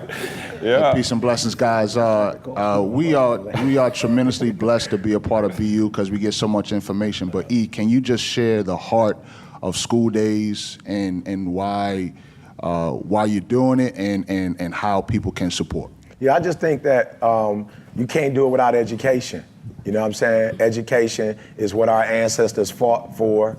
You know, every minority in this country has fought for not just school, but, you know, equal access, equal resources, equal teachers. And we know in this country that's not necessarily the landscape. And so I just want to do my part to help this generation understand you may never get that. You may never get the best teachers, the best facilities, the best resources, but you can't make excuses. You gotta take what you have. But I think if our babies knew that people cared about them, that would give them whatever. And that's all I want to do is go back and just say, like, yo, we care. And it's like what CJ said about the celebrity thing. It's crazy it's crazy now. There used to be a time where we couldn't get into schools. Now we can get into schools. And it's crazy now. Kids are like, yo, we watch y'all on Instagram. Like, y'all actually here. So they're not used to seeing people that they look up to actually come to them. You know, and so for us, that's it. We just want to be present. I know with my father not being in my life, that was the biggest thing. Like, he wasn't present. And so my thing is, you have to be present. You don't have to be perfect. You don't have to be the best. But people love when you are present. They love the fact that you're there. So that's it, man. I just want to go back, and I feel like you, BU, Game Changers, I really need y'all. I'm not counting on the people, like you said, tell the people on podcast. I'm not counting on them, YB. I'm counting on y'all. You know what I'm saying? And I can't wait for the day that I can go into a school with the Game Changers. We walk up in there 50 deep. You feel me? Walking in the classroom, there's more of us than kids sitting in the room. You know what I'm saying? You go in the auditorium and we sitting around. For those of you, and you Kendall, you understand being a part of the nation, there's the presence of having 50 men, you know what I'm saying, in the space together. And for us to be able to take men and women in a school, and there's 75 of us standing there, and those kids are like, yo, my mama ain't here, my daddy ain't here, but they're there. And we got what, 22-year-olds all the way up to maybe 50 years old? For them to see that every generation, you know, is there. Then my mom, the baby boomers, the Generation Y, Generation Z, millennials, we all in that space with the Jays, with the LeBrons, with the Vans, like we all in there. So I just want to go in there and let these kids know we love you. And for those who, like somebody wrote us a $10,000 check. If you got a $100,000 check, write it, because C knows. There are teachers that call all the time and say we want you to come, and we can't come because it costs money to get on a plane. It costs money, it costs gas to get a bus. Mm-hmm. Like, we don't have a bus. You know, imagine if we could afford a bus. You listening, you don't have money, but you have access to a new bus. Shrink wrap that joker for us and give us the bus so we can get on the road and at least hit Ohio, Michigan. I can't say I would get in the bus and go to Florida from Michigan, but I hit Ohio, Illinois, Indiana, you know what I'm saying, Michigan. So, yeah, I just want to give back. Like I said, I'm not bragging, but I can't ask God for no more. I can't ask for no more. I don't pray and ask for stuff no more. I can't ask for no more. He's giving me everything, a family. Like, my kids don't have a disease. Like, they could easily have been born with a defect. My wife got MS, and you can't even tell when you see her, she got MS. You know what I'm saying? So I've been given too much. I can never go to God, ask for one more thing. Now all I'm asking for is, who can I help? All this you've done for me, I'm blessed. Muy bendecido. I'm blessed. Who can I bless? Who can I be a blessing to? That's all I want to do, and that's all School Days is about. You saw Inky, Jers, Jeremy was there, Willie Moe Jr. These people they see on TV or people they watch on whatever, and you should see these kids like, there's Willie Moe. My mama listened to Willie Moe on Sunday. You know what I'm saying? He on BET, whatever. So I just want to go back and get that love that we have in this room and the knowledge that we have, you know, in this room. So yeah. Jorge, you heard he tried to bust out that Spanish and look right at you. I got something for you. Yeah. I saw Jorge like, well done. You know what I'm saying? Jorge was like, well done. We got time for maybe one or two more. Because I just wanted to do a quick piece to him, real quick. Yeah. Oh, yeah. We'll do that as the nugget of the day, maybe. All right, guys, this is your boy interrupting one last time. This segment is brought to you by Organifi. Now, you guys have been hearing us talk about Organifi for months now. We've been rocking with it, using it. This is not something we just talking about, y'all. We've been rocking with it and using it. My family's using it. And I'm telling you, I feel the difference in my body. And you guys heard Sean talk about it. Look, this actually provides the micronutrients. You know, we talk about proteins and carbs and that stuff a lot, but those are macronutrients. Then your body does need them. But what Organifi does is these greens actually provide the micronutrients that you're on a cellular level that your body needs. So it actually makes you feel better, more energetic, you know, and it allows you to get through your day with a lot more energy, guys. So again, you guys have heard us talk about it. You want to invest in your health, guys. Without your health, you can't enjoy life as it's intended. You know, you could go do whatever, you know, relationships, whatever, but unless you have your health, it's super important. So this is why, man, we rock with Organifi. And we're going to keep rocking with Organifi, and we're going to keep telling you guys about it. And, of course, for all our Secrets to Success podcast listeners, we got a special deal so you could just try it out for yourself, and you just let us know how you feel at the end of this thing. Try it for a week, you know what I mean, a month. Just let us know how you feel at the end of it. And I'm telling you guys, you're gonna see the difference, but just use that code SUCCESS. Again, use the code SUCCESS at www.organifi.com, and that's ORGANIFI, Organifi.com. Promo code SUCCESS to save 20% on your order. As it relates to, you said something earlier. You said there's what you feel sweet is, and then there's what sweet really is. Yeah. What do you think, and maybe you guys have a story as it relates to your uprising. Yeah. When was there a time that you felt like it was time to change? You know, okay, we might be on the cusp of something, but something don't feel right. We need to change and we need to tweak something. And Well, so for I'll all of let us, him start with the first change, which was very uncomfortable for me. And that was when he said, you need to be a household name and you need to go up front and whatever. That was very uncomfortable for me. Well, yeah, the first change, and this is guys where, you know, you saw me do the branding session and Take Control the other day, but this is where this really came into play because our company, our nonprofit was called Break the Cycle. And like I said, we used to roll as a unit, and it was like E was the de facto leader because he was older than us and it was kind of like his show, but like we never like pushed E, we pushed Break the Cycle.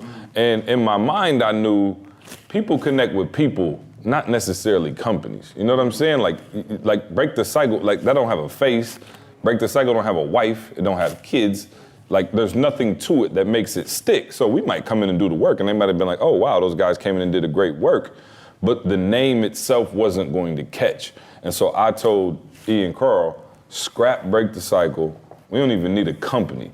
We just going E.T., Eric Thomas, E.T. the hip hop preacher, E.T. inspires, everything you see, we went with that. And that was the first major shift we made because I wanted people to be able to put a face with the movement. I wanted the people to be able to put a voice with the movement and not say, oh, Break the Cycle's coming to our school, that's not exciting. But saying E.T. or Eric Thomas is coming, that actually meant something. So that was like when my like branding brain first kind of turned on, was just like, and I'm not a genius, I just noticed that people were attracted to celebrity in this country. And so I said this the other day, think about this, Fred. In terms of branding and how important branding is, and I said this to you guys, but I'm gonna say it on the podcast so they can hear me. When E.T. did the Secret to Success speech, which may be the best motivational speech, one of the best motivational speeches in the history of the world, he did that speech on, let's say, a Tuesday night, and on Wednesday, a school told me, no, he can't come to the school and speak because we don't know who he is. Wow. You know what I mean? So the product was incredible. Like, that was a life changer that's changed millions of lives with that speech. Athletes, entertainers across the globe. And the day after he made that speech, somebody told us like, nah, we straight on him. Like, what? That's crazy. And so I understood that celebrity meant something, name recognition meant something. So now when E goes to Orlando to do a corporate company for $60,000, he can call, like I could literally just dial Orlando Public Schools in the phone book and be like, Eric Thomas is coming. Shut everything down. Like we've gone into districts and we've gone into schools and they were like, what do you want us to do? Get on, the principal run to the mic. Everybody in the auditorium now, you know? And I'm like, that wasn't always our reality. And not because we weren't good enough. I just told you the Secret to Success speech, one of the best speeches in the world. So after that, we couldn't get a gig. It had to be something different. It had to be the brand. So the first major change that we made was shifting the way people saw the brand. Good. That's great. Appreciate that. That's great. One more. Who got the last one? Go for it, Isaiah. No, with the Thank you for the Starbucks, sir. That's where I'm going with that. I look very elite. Yes, I would. Protect it bad. Business is booming. Business is booming. I would like an insider at Starbucks to call me. Now that's when you need an insider, for real. You know what I'm saying? Yeah, you're in your hotel. They're not. They will be though. I'm speaking this one into existence. They actually, to give you a heads up, they work with foundations more than they work with corporate sponsorships. So with the School Days Foundation, actually, if you go to a school, they'll actually give you all the coffee, and then you can also get finances to go in. No. I'm sorry. Let's go. Sorry, repping. But no, I wanted to talk about the truth your truth versus the truth, and you spoke on it about giving people what they want instead of giving them what you think they want. Right. Mm-hmm. And so if you can talk about the right service as opposed to getting to the truth, as opposed to, because with the Game Changer speakers, a lot of us are trying to go speak, but we're trying to give them our truth instead of giving them what they need. Because if I would have came with my favorite Starbucks drink, I don't think you would have drank it. And then it wouldn't be giving a shout out like, thank you for the copy. It would have been like, man, is this guy a weirdo? Like, I don't even drink white chocolate mocha. Yeah. So just to keep Yeah, on that's that your one. specialty. And guys, this is why I tell you, don't try to speak first, volunteer first, and do it regularly. Because it is inside of speaking that you learn everything you need to learn. So when you're going in as a speaker, you're an outsider. And that's the advantage I have on most of the people who do the work that I do. You're going into an environment, right? You're going into an environment as a stranger trying to talk to somebody, right? Whereas when you go in and you're an insider, you just get a different level of respect. You feel what I'm saying? People know you, right? So if you are Haitian and somebody knows the language, as soon as you start speaking Creole, they like, oh, okay, bet. You know what I'm saying? They take their guard down. You know, you speak Spanish, you speak Spanish, they take their guard down. If I come into a place and I don't speak your language, you looking at me like, who are you? So that's why I guess we were at an event, my man stood up, he's smart, at the Game Changers. He was like, what up, doe? He didn't say he was from Detroit. He said, what up, doe? I said, east side, west side. That's a Detroit saying. So he identified himself. So when you go into a school or wherever you want to speak, and you go in as an outsider, they're not gonna give you the same pub, they're gonna give you an insider. So you volunteer so you can learn the code, the language, and the rules, right? I saw a dude yesterday, he had on a shirt said Michigan State, right here, Michigan State University, and it had Michigan State pink. I'd never seen it before, but it was green, Michigan State green, but it said pink. So I said, go green. And he said, absolutely. And I was like, oh yeah, oh okay. And I don't even know my man, and my wife said he ain't going to Michigan State. He don't know nothing about that. He don't know, right? He not even from East Lansing. You know what I'm saying? If he was from East Lansing, he would have known, right? So what you guys do wrong is that you're going into an environment as an outsider. And whether you like it or not, people sniff people first. We don't just give people credentials. We sniff people out first. We ask the questions. Are you boom, boom, boom, boom, boom? That's why I always say when I'm on the podcast, I ain't no vegan. I'm just trying to eat right for my wife. Because then vegans gonna be, why you wearing fur? You know what I'm saying? Like, it's a world. It ain't just a food. It's like a life. It's like if you go to a vegan stop, it's a culture. Like, they look a certain way. They don't like to destroy the earth. You know what I'm saying? I ain't on that.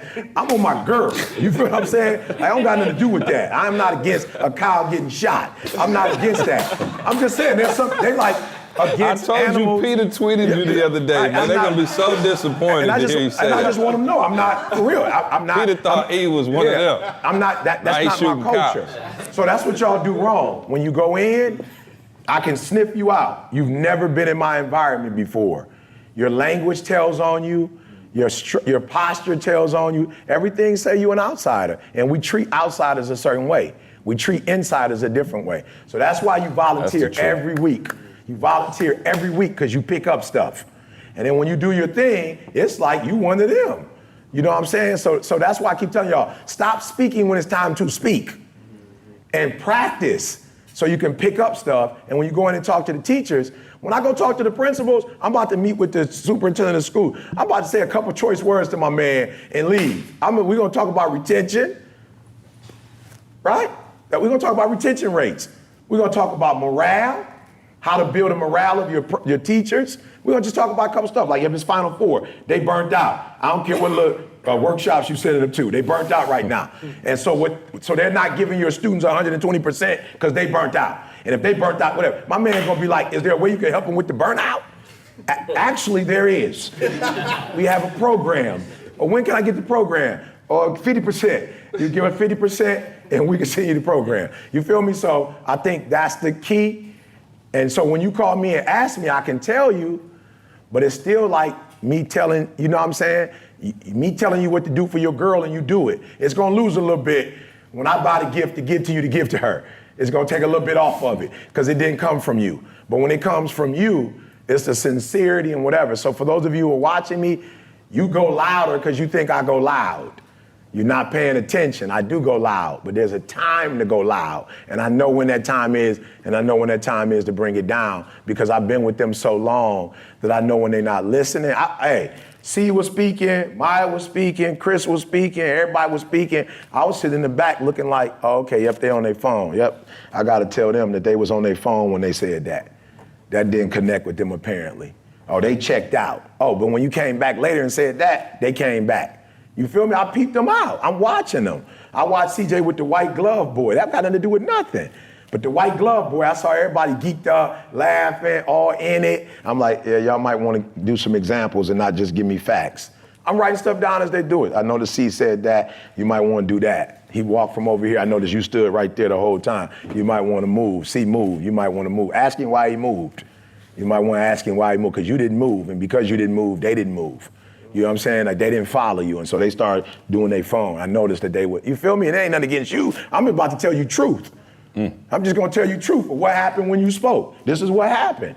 So if you wanna stop that from happening, I saw him do this, you might wanna do that, and then you too can, you know what I'm saying? Yeah, I think that's one of the greatest things about being here, right? Is you speak and you get immediate feedback from people. And like I told you guys yesterday, you don't take every single piece of feedback and try to incorporate it all. You see if there's a consensus. If the whole room say you moving too fast, you moving too fast. If the whole room felt you were too vague, maybe you're too vague, and so you can add pieces to your game. Carl asked me yesterday, he was like, man, now it's time to, we're getting a lot of people certified. It's time to start growing the program. How do we keep this family atmosphere? And I said, we only gonna take people that want to be a part of a family. And so that's our promise to you, that we're not gonna bring people in here who just looking to, blow up and get out of here, but people who actually want to contribute to this community. And so for those of you in listener land who want to join us, Game Changers. ETAGameChangers.com. ETAGameChangers.com, fill out an application. We're just now to the point where we're ready to start expanding this thing. We wanted to make sure we could provide the service to you guys at a high level, and I think it's been good so far. Yeah. And honestly, just to see the growth that you guys have experienced have been crazy. So if you're out there and you're interested in joining this family atmosphere, we meet once a quarter for 2 days and just go in. They speak in front of E, myself, and we give them feedback as a group, hang out, eat together, do the podcast together, all kind of stuff. So appreciate you guys first and foremost, because you were the first cohort to take a chance with us. But for those of you who are ready to go to that next level in your speaking career, ready to start taking it up, getting paid engagements, etc., we'd love to have you join us. So go to ETAGameChangers.com. We'll be in Charlotte on February 25th. Excited about that. It's going to be a great session, the Take Control session in Dallas on March 18th. And then we'll be cruising in between then. And I'm excited, even though my wife is not. She will be. Yeah, I think that's the announcements that I have. You wanna close this out? Yeah. So I paid attention to you guys yesterday. This is why I like, to continue to learn, because I feel you, right? And I just came in for that quick moment, and I was paying attention to you guys, and there's some of you that, for real, you gifted, and I got to get you past, that fear, right? So I'm gonna do something to show y'all. So el sonido de español me asusta. When I would hear Spanish, I would just get frightened, right? So I would just woo, right? So cuando escucho que es hora again, cuando escucho que es hora de estudiar español, estoy nervioso. ¿Por qué? Es nuevo. Yo español. No yo español. Habla inglés. Right? Muy estoy nervioso. Right? I get nervous. Right? Why? It's new. Right? Pero no paro. But I won't stop. Right? I won't stop. No puedo parar. No puedo detener. I'm not gonna stop. Yo practico más, or más practico. Lo siento, más practico o practico más, right? No más. So I just keep practicing. Otra vez, y otra vez, right? Cada día, right? So some of y'all, I feel you. I get nervous. Hey, man, hold on, man. That was impressive. That was impressive. I'm saying I know where I gotta y'all get been. the app. Yeah, the first 100 days. I need Rosetta Stone right now. I was struggling. You feel what I'm saying? I'm sorry. I say me sientes. You feel me? Like I'm there. I get why y'all would, but you gotta keep going. You can't stop. And I saw some of y'all yesterday. It's like you on a nervous boy. That's real. I know what you're going through. The sound of it. Somebody say Buenos dias. I'm like Buenos dias. You know what I'm saying? It didn't sound like that on the app. You know what I'm saying? I'm like, oh, what am I supposed to say? You know what I'm saying? You say muy bien, gracias, y tú. But when I hear it, I can't even talk because I'm so nervous that I'm like, but E, you know it. And I'll hear a word like, you know that. You know that. But when I'm getting in front of somebody and they asking me, I'm like completely, I don't know. You know what I'm saying? Like, come on, E, let's go. So I gotta just keep doing it. You know, and this week, it was like, yo, E, you gotta put that down. Like, you're doing the app, that's cool, but that's a crutch, that's your wheelchair. Just talk. And the only way you're gonna get better is just talking. You got it. You feel me? And so I watched some of y'all yesterday, and it's like, yo, y'all would be here if God didn't want y'all here first, right? This is the creator's design. But I feel y'all because it happened to me, and I'm glad it happened to me, so I'm not talking down to y'all. I was just doing it. People was like, I heard you was and they'd say something, and I'm like, I walk away hurt, like, I knew that. I knew exactly what they said. I'm listening to it all day, every day. But the fear of, why? Es nuevo. I'm me. It's new to me. I don't know it. But when I calm down and would just start doing, it's like, you know this stuff. Leave the app alone. Just start saying it. Get you a dictionary. Do your thing. September, I said it's like you could do it before September. It's not that deep. But the fear, the nervousness, I watch y'all get here and all of a sudden you just get nervous. Like, stop. That's why Mike, I was asking my son, like, who spoke? He's like, I don't know, but the dude with the mic, he had the mic on his shirt. My man seemed like he had been doing this before. Why? Because you do it all the time, right? Be careful for doing it in the video all the time and not doing it for real, because it's becoming a crutch to some of y'all. The video's sweet, but you ain't in front of nobody. For real. Right. I'm talking about, I'll be like, muy bien. I'm like, relax. And then, you know what I had to realize? I had to realize one day when I was doing English and I would see people I don't know and I speak English, I would realize they ain't gonna ask you but a couple things. But in Spanish, I'd be scared like they're gonna hold a full-blown conversation. And I don't know where to go next. You know what I'm saying? And I was like, yo, it's not that deep. You know what you know and what you don't know. You just say you don't know and you keep going. And I watched y'all yesterday, like you did what I did. You let that fear come on you when you get on that mic. And all you gotta do is just keep doing it a whole bunch of time. Do it in front of your friends, do it with your spouse, find an accountability partner, do it with them. And I promise you, it's gonna come. And when I practice, I'm way sweeter than when I do it here. But I realize, because I practice to myself way more than I do it in front of people. And it's like, yo, this is the time just to jump out. So when y'all leave, do me a favor, jump out and just do it. Are you gonna be nervous? Sí. Yeah. Cierto. It's true. It's gonna happen to you. But the more you do it, the more you practice, right? The more you practice, otra vez, again and again, over and over and over, eventually it's gonna come. And now I'm embarrassed, like I know all of that. But because you haven't used it, that's why it's not flowing. So just go get embarrassed. Just go mess up. It ain't like Jorge be like, Eric, don't ever say it again, you messed up. You know what I'm saying? He just say, this is how you probably should say it. And there are multiple ways to say it. Don't even think it's just one way. So just do it. So for real, y'all, I feel y'all, I'm going through it. Jump, get from out, don't let them videos be a crutch. Stop just doing videos. Get in front of humans.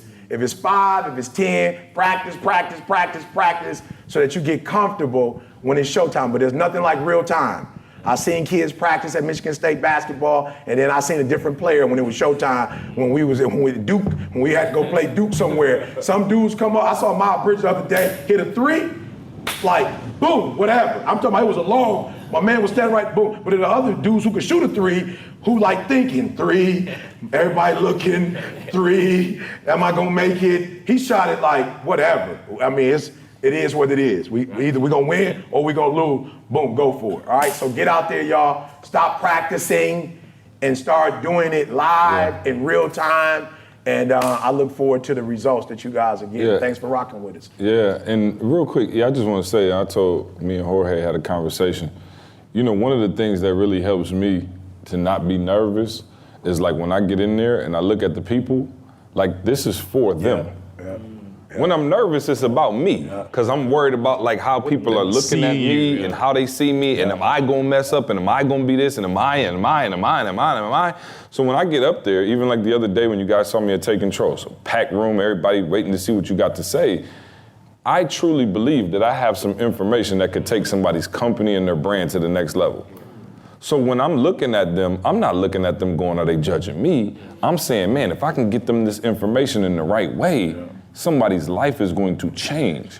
And so Scott, for you, an adult learner, if they can go to that next level and get into, you know, their degree program and graduate with a degree, and that's going to make their life better. If they're actually going to improve their quality of life, their marriage, their family, they're going to be able to provide extra vacations, they're going to be able to retire in peace and not have to work at Walmart and do that for the rest of their lives, not because they want to, because they have no choice.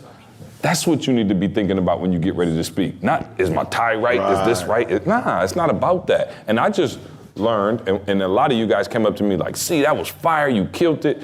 And the reason you saying that is because it was about you. I gave everything I had to you. I didn't have myself caught up in the moment. And so, Mike, when you go into a high school, there's no reason to be nervous. You got some information that could change a kid's trajectory for the rest of his life. Instead of going to prison, he's gonna go to college. That's not about you. That's about the message that you're providing. So when I go in and speak to somebody, and I'm not gonna say everybody gets butterflies, but I rarely get nervous, and not because I'm some sweet speaker and my stuff is all planned out, but because I'm really trying to pour into you, and I know I have the information. This ain't a show. You know what I mean? I try to tell you guys that all the time. It's not Broadway. What he does is change lives. That's why he don't care if he mess up a word or skip over something or say something wrong. We're not here for an oratory competition. This man has information that'll change a life. Like, that's a big deal. This has nothing to do with, oh, did I say this right? My slide wouldn't click. I don't care. I'll throw this thing. I know my information. So what, the slide broke? If you're here to see pretty slides, go home. I'll never forget, he told me a long time ago when the corporate company asked him to wear a suit, he said, you looking for GQ or you want some information? Because I got the information. You want a fashion shoot, you should probably call Vogue magazine and see if they can hook you up. I'm coming in to deliver a word, and I want you all to keep that in mind as speakers and as game changers. You have information. All of you have incredible information. Angela, you're gonna give us some great information. You understand how to change mathematics and the way this works in our world. You have the ability to change a country that struggles in mathematics. You get up there and think about that, not what we think, and was her audio right, and was her mic right, and did she walk the stage right? All of that is cool, and it matters, right? Candace gave us some excellent tips, but at the end of the day, the heart of what you do has to be in it if you're gonna change the game. And if the heart's in it, they'll love you forever. So when I prepare to speak, y'all. There you go. Carl, yeah. I'm acting silly, y'all. Y'all know how I need to do it. Look, so that's it, man. I just want you guys. I do want to say this though. Y'all are game changers. Don't forget that. Like, for real, don't forget that. And I say this because if you are like everybody else, there's not going to be anything different about you. But we crave to be like everybody else because we're afraid we won't be accepted. But if you like everybody else, then they're not going to want, why should I get you if you look like Louis, why should I get you if you look just like Louis? You see how like a coach will sometimes or change their logos and try to do Louis? If I want Louis, I want Louis. I don't want you. Guys, what we want in this company, if you are a game changer, we don't want you to sound nothing like nobody else.